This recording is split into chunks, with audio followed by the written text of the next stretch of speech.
Welcome back to the fourth King Films college basketball bracketology update video. Let's get right into the bracket, and this time I've done you guys the favor of predicting the matchups all the way until the championship. So let's get started.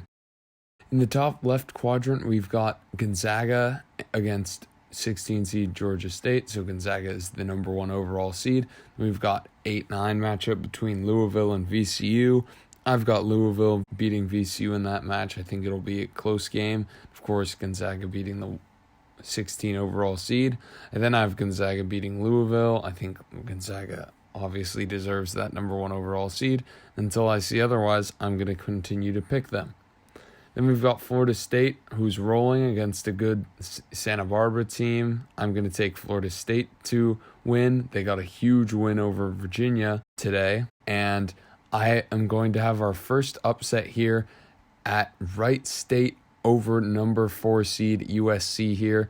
USC has gone to overtime against UC Riverside and Cal Baptist at home. So these are very bad opponents, and I think USC is a young team and they're prone to falling asleep. So give me Wright State here on a neutral site. It will give them the edge to beat a 4 seed USC. Going to the bottom of this same bracket, we've got Virginia Tech against SMU. Give me Virginia Tech to win that matchup. And then we've got a good Iowa team against Liberty. Give me Iowa there. And then I'm going to actually have an upset here, Virginia Tech over Iowa, as I think Virginia Tech has the potential. They beat Villanova. They have the potential to beat these really good teams, and I think they'll do so to Iowa. Iowa's been up and down, playing a hard Big Ten slate, that is, but give me Virginia Tech in that one. Then we've got 7 Colorado against 10 Clemson. I've got Clemson upsetting them, as I think Clemson's a better team. Their seed went down as they lost a couple games after their COVID pause, but otherwise this is a great team with a great resume, and I see them beating Colorado. Then I've got number 2 seed Virginia. They probably should be a 3 seed, maybe swap them with Villanova, but it just depends how the metrics favor the Creighton loss for Villanova against the FSU loss for Virginia. But either way, we'll give Virginia to win against Vermont. But then I have Clemson beating Virginia. So I think Clemson, they've proven that they can beat the good teams, and I think they'll start to get hot. But I'd have Clemson beating Virginia here. And then we've got Virginia Tech against Clemson. I've got Virginia Tech. I think Clemson's little Cinderella run is over. And then I have Gonzaga winning the last game in this quadrant to go to the Final Four. In the top right quadrant, we've got number 2 overall seed Baylor. I'm just referring to the top 16 committee rankings for these top seeds here.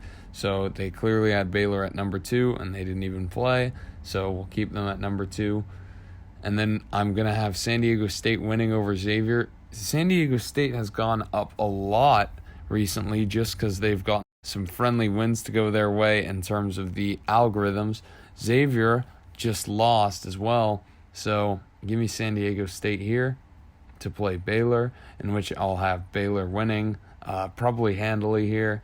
Moving on to Creighton against Colgate. I think Creighton's also been playing better as of late. They just beat Villanova. So give me them to beat what the NET rankings has as a great Colgate team. And then we've got Texas against Belmont. Belmont only has the 1 loss, but they haven't played anybody. So give me Texas to win that game. And then in the Texas-Creighton matchup, I've got Creighton just because I think they're the hotter team right now. Texas is bound to choke a couple games. They lost to Oklahoma State recently on the road. Creighton has lost to some bad teams like Georgetown and Butler, but they're pretty good against the top-tier competition. That being said, I still have Baylor beating them in the next round. 6-10 matchup, I think this will come down to a buzzer beater between LSU and Oregon. Oregon has started to play better as of late after their COVID pause, and I think they're an underrated team. But LSU is also playing great as of late, picking up a 20-point win over Tennessee over the weekend. So give me LSU just to barely beat Oregon in this competitive 6-11. We've got Villanova beating Furman there. Villanova, as I mentioned, just suffered the loss, but they will beat 14 seed Furman regardless. And then Purdue-Oklahoma State is a matchup I also think will go down to the buzzer, and I have Oklahoma State winning just because I think Cade Cunningham will maybe make that buzzer-beating shot in this game. Then we've got Houston against Siena. I'm going to take Houston. Some of you may have the upset here, as Houston did lose to East Carolina, and you could argue that they're not really being tested in the American Conference, but I'm going to give them this round. But then immediately after, I'm going to have Oklahoma State beat them. I think Oklahoma State's the more battle-tested team here, and Houston barely scraped out a win over Texas Tech. Oklahoma State could easily do that, so give me 10 seed Oklahoma State to the third round. And then I'm going to have Oklahoma State again beat Villanova just because Villanova's coming off a loss. Villanova hasn't really proven anything this season except that they can beat Texas. Guess who else beat Texas? Oklahoma State. That being said, I'll have Baylor beating Oklahoma State. Some of you also may have had Oklahoma State going to the Final Four here because they played Baylor pretty close for the first 3 quarters of their game. Granted, it was at Oklahoma State. This will be at a neutral site, so give me Baylor to win that game. Moving on to the bottom left quadrant, we've got 4 overall seed Ohio State against South Dakota State. Give me Ohio State to win that. Then I like St. Louis to beat Loyola Chicago here. Their seed tanked just because they lost those games off the COVID pause. And I think Loyola Chicago is a very good team as well. Playing Drake close both times. Probably should have won both. So regardless, this is going to be a great matchup, but St. Louis does have that win over LSU, so I'm just going to value them and give them the win here. Of course, they will lose to Ohio State in my estimation in the game after. Of course, this is all theoretical, but then we've got a little upset. I've got Stanford or Syracuse. I think both could beat Wisconsin, but I'm just going to go with Stanford because I think they're a more flatline team than Syracuse. But either way, I think that Wisconsin's one of the more overrated teams in the Big Ten, and the Big Ten could be just that good where they're making each other seem overrated because Wisconsin plays close to everyone. But give me Stanford to beat them in upset fashion here. Then we've got West Virginia against Marshall. West Virginia's playing very well as of late. It's going to be West Virginia to win that and then beat Stanford as well there. And then in that Ohio State-West Virginia game, give me West Virginia. Yes, I know, it's controversial that they would win that, but both teams have pretty similar resumes, shockingly. Ohio State has a bunch of losses on their belt, but it's just the difference between the 3 overall seed and the 4 is pretty large. So give me West Virginia. They're playing very well right now. I know Ohio State is as well, but I think West Virginia could take that game under the right circumstances. Then we've got 6-11 on the bottom half here. Rutgers against Indiana St. Bonaventure. I don't think St. Bonaventure has a chance in that playoff game. I think Indiana will beat them by a lot. Then I think Indiana will beat Rutgers just because Indiana's been playing the Big Ten's best close here, and we'll get to them later. Then I've got Texas Tech against Toledo. I think Texas Tech's a bit overrated, so I think Toledo can pull off the upset here and give us that coveted double-digit seed second round matchup between Indiana and Toledo, although I do have Indiana beating Toledo in that next round. Then we've got Florida against Seton Hall. I've got Florida. They're kind of rolling right now, but they have engaged in a COVID pause, but I still think they're going to be good. And then Illinois against a good Eastern Washington team out of the Big Sky, but give me Illinois to keep it up. Then I've got Illinois and Florida. I was contemplating picking Florida here, but I just decided to go with Illinois. Call it a buzzer-beating shot by Ayo Dosunmu or something like that. Then I've got Indiana taking revenge on Illinois, winning that matchup. They went to overtime. It was at Indiana, but so will this tournament pretty much. So give me Indiana to win that and then lose to West Virginia for their Final Four bid. Next up, we've got Michigan winning against 16 seed.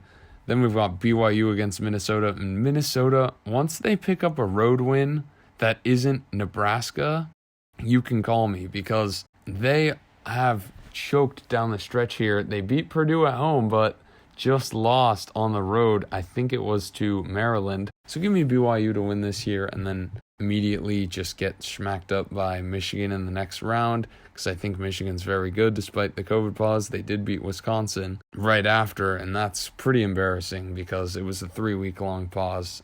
Wisconsin should have won that.